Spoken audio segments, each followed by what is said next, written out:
দর্শক, মহাবিলম্বে চলছে 4টি ট্রেন। আপনাদেরকে যদি একটু জানিয়ে রাখি, প্রথমে রয়েছে আন্তনগর দ্রুতযান এক্সপ্রেস 7 নম্বর প্ল্যাটফর্ম থেকে রাত 8টা 45 মিনিটে ছেড়ে যাওয়ার কথা থাকলেও এখন সময় রাত 10টা 46 মিনিট। হাওড়া এক্সপ্রেস 2 নম্বর প্ল্যাটফর্ম থেকে মোহনগঞ্জের উদ্দেশ্যে রাত 10টা 15 মিনিটে যাওয়ার কথা থাকলেও এখন সময় রাত 10টা 46 মিনিট। পদ্মা এক্সপ্রেস রাজশাহীর যাওয়ার কথা ছিল রাত 10টা 45 মিনিট, তবে সেটি এখন পর্যন্ত লাইনে আসেনি, অর্থাৎ প্ল্যাটফর্মে আসেনি।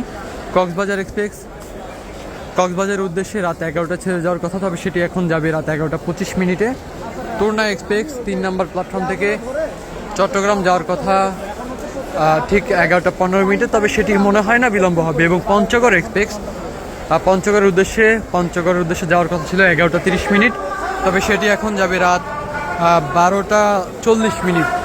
তো এই হচ্ছে এখনকার বর্তমান কমলাপুর রেল স্টেশনের থেকে যে সকল ট্রেন ছেড়ে যাওয়ার সকল ট্রেনের আপডেট।